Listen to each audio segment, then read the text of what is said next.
एक बहुत ही प्रेरणादायी कहानी, आध्यात्मिक कहानी है।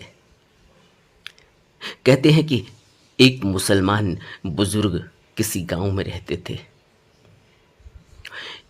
एक बार कुत्तों को बीमारी हो गई और गांव के सभी कुत्ते मरने लगे। लोगों ने उस बुजुर्ग के आगे जाकर अर्ज की कि हजरत, कुत्ते मर गए हैं। वो कहने लगे, अच्छा, मालिक ने जो किया अच्छा ही किया होगा। फिर कोई समय ऐसा आया कि गांव के सारे मुर्गे मरने लगे। मुर्गे मुर्गियों को बीमारी लग गई। लोगों ने फिर उस बुजुर्ग के पास जाकर अर्ज की कि मुर्गे मरने लगे हैं गांव के सारे। उसने कहा कि अच्छा हुआ। लोगों ने दुखी होकर कहा कि हमारे कुत्ते मर गए, मुर्गे मर गए, और तुम कहते हो कि अच्छा हुआ, जो मालिक की रजा। उस जमाने में कहते हैं कि माचिस नहीं होती थी। लोग चकमक के दो पत्थर आपस में रगड़ते या दो लकड़ियों को आपस में रगड़कर सूखी घास या रुई लगाकर चिंगारी पैदा करके आग पैदा करते थे। या रात को लोग रोटी बनाकर आग को दबाकर रखते थे राख में। और एक दफा क्या हुआ कि सारे गांव की आग एकदम बुझ गई। लोगों ने फिर उस बुजुर्ग के पास जाकर अर्ज की कि हजरत, अब तो सारे गांव की आग बुझ गई है, ये क्या होने लगा है, क्या किया जाए। उस बुजुर्ग ने कहा कि जो उसकी मौज। लोगों ने इस बात को पसंद नहीं किया और फिर उसको अर्जी की कि हजरत, हमारे हक में दुआ करो। कहते हैं, अच्छा रुको, एक दिन और ठहर जाओ, फिर तुम्हें पता लग जाएगा।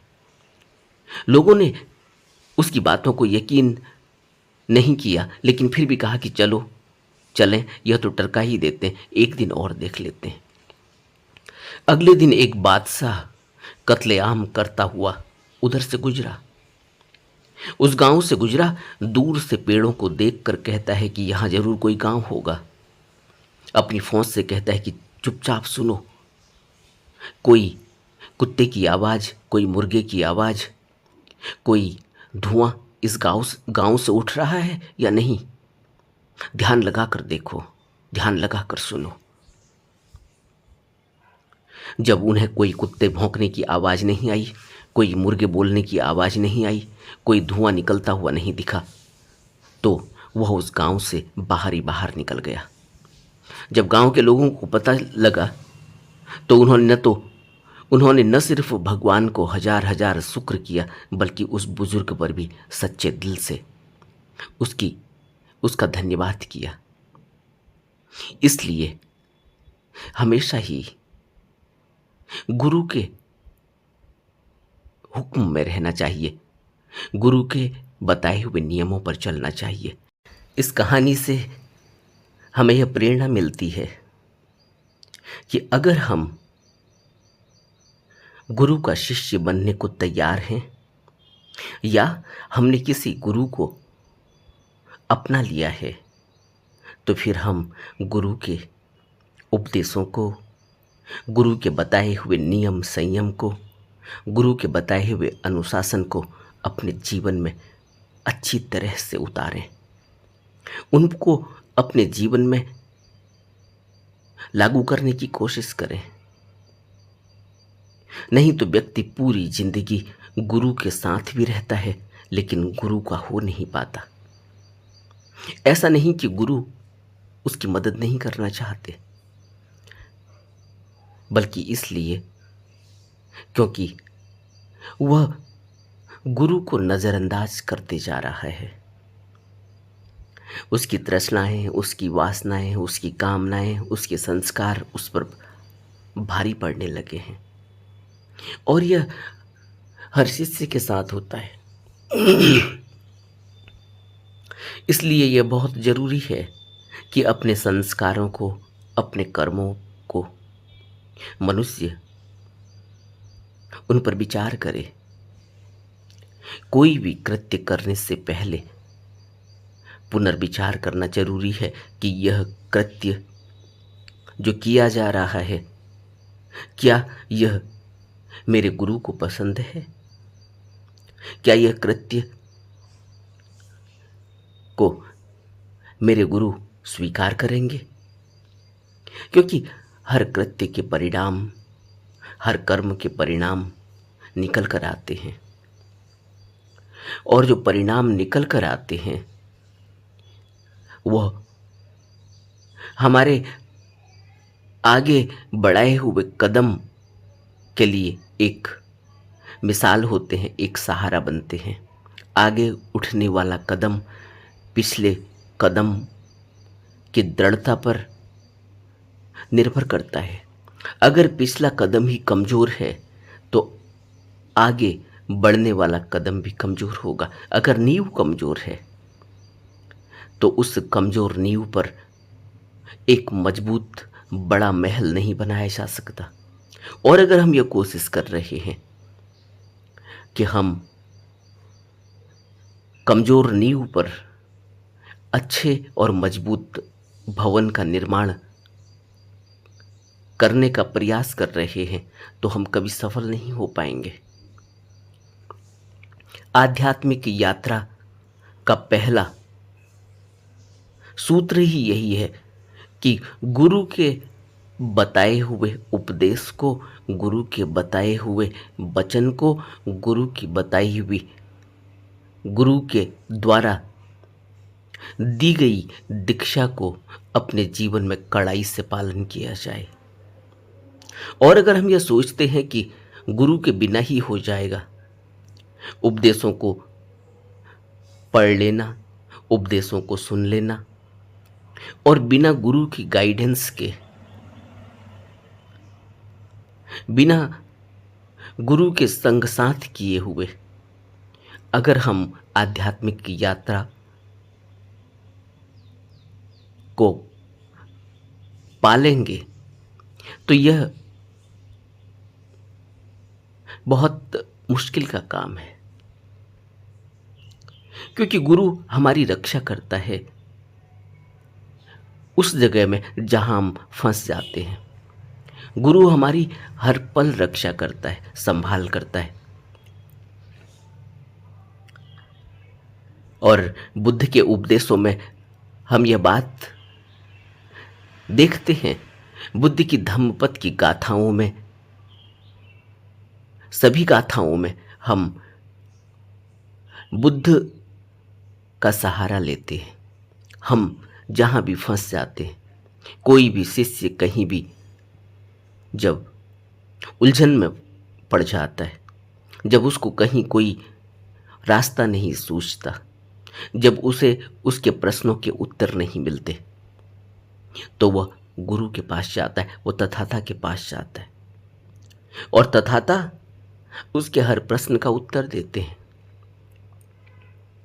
यही प्रश्न के उत्तर मिल जाने के बाद फिर वह आगे को बढ़ जाता है। और अभी किसी मित्र ने प्रश्न पूछा था कि क्या गुरु के उपदेशों, गुरु के शब्दों की इतनी आवश्यकता है? गुरु के द्वारा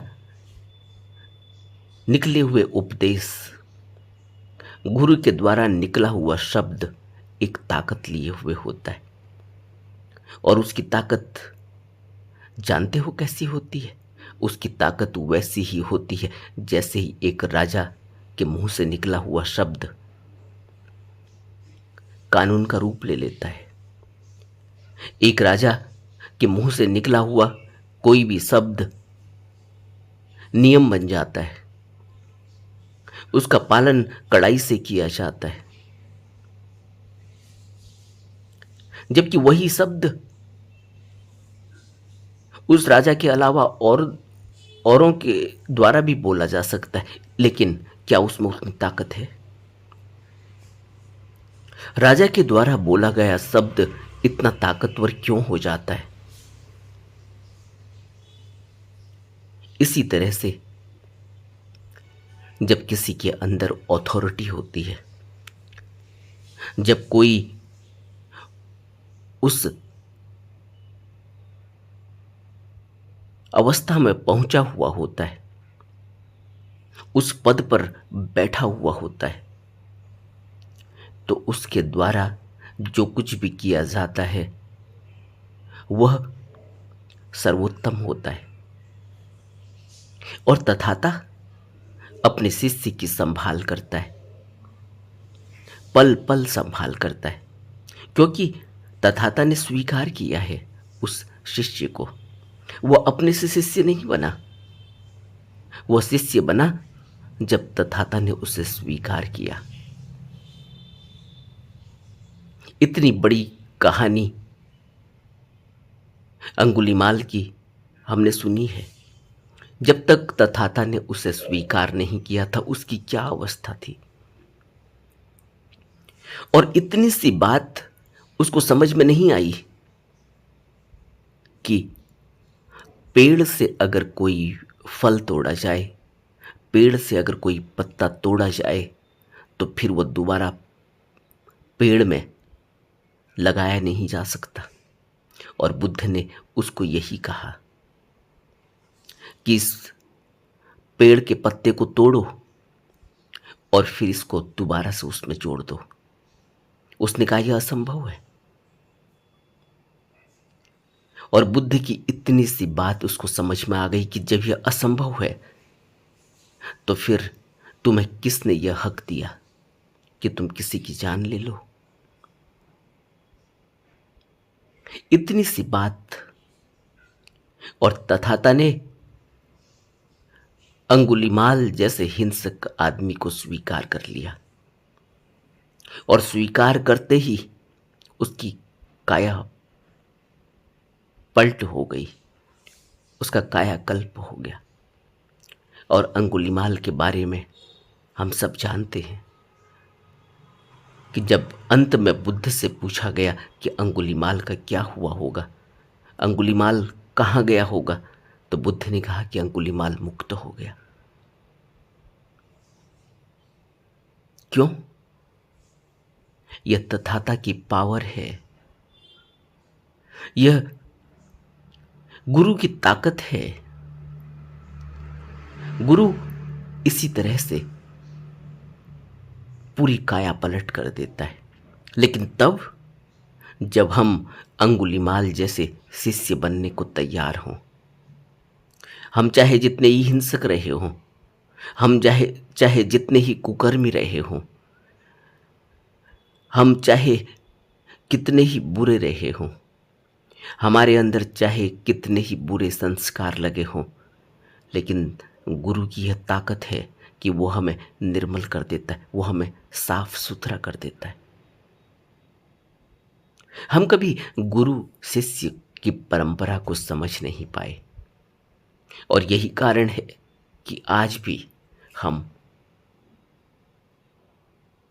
गुरु पर वो भरोसा नहीं कर पाते। आज भी हम जब गुरु को स्वीकार भी कर लेते हैं तो हम गुरु के बताए हुए रास्ते पर इतने दृढ़ संकल्प से, इतनी दृढ़ता से चल नहीं पाते, और यही हमारे विश्वास में कमी का कारण हो जाता है। और यही हमारी मुक्ति में विलंब का, हमारे दुख का, इस भवबंधन में उलझने का कारण बन जाता है। गुरु तो देर सवेर हमें निर्मल करके, साफ करके मुक्त करता ही है।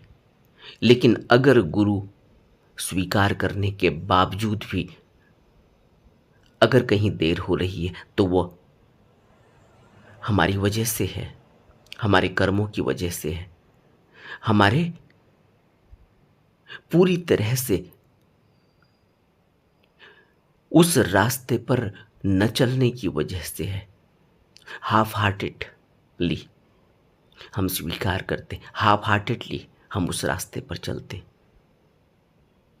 और यही हमारी दुविधा का कारण बन जाता है, और यही हमारी आध्यात्मिक यात्रा में रुकावट का कारण बन जाता है। कैसे इतना दृढ़ संकल्प पैदा हो, कैसे इतना विश्वास पैदा हो इसके लिए गुरु के बताए हुए मार्ग पर कड़ाई से चलने की आवश्यकता है।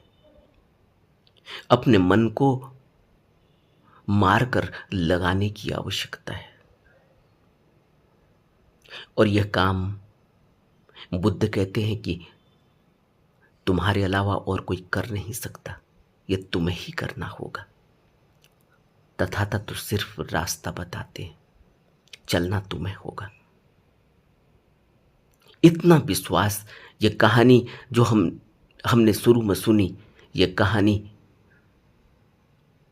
इस बात का प्रतीक है कि गुरु के प्रति इतना आदर, इतना विश्वास और गुरु के बताई हुई